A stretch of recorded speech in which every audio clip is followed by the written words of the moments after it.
Një raport i Bankës Botërore vëren se edhe pse vajzat zën numrin më të lartë të diplomuarve në Shqipëri në tregun e punës, ato beten në shifra më të ulta se meshkujt. Ekspertët thonë se shkaqet lidhen me mentalitetin dhe paragjykimet në shoqëri.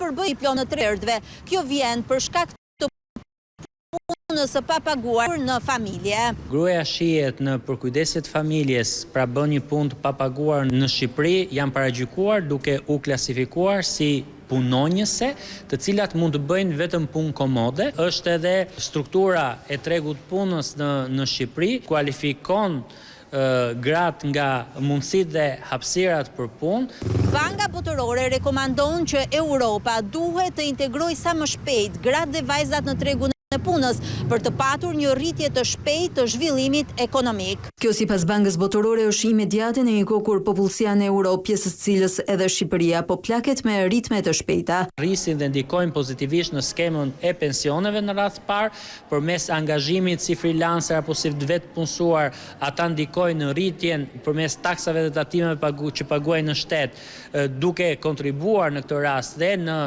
rritjen në nivel përgjithshëm pagave të administratës publike. Sipas Bankës Botërore, edhe aty ku ekzistojnë ligje për barazinë gjinore, grave shpesh u mungon mbështetja institucionale e nevojshme për të ushtruar të drejtat e tyre sipas këtyre ligjeve. Sipas raportit, Shqipëria klasifikohet një vend i mirë për sa i përket masave ligjore duke marrë 78.10 pikë nga 100 total, por pësojmë rënje për sa i përket indeksit të suportit për gratë.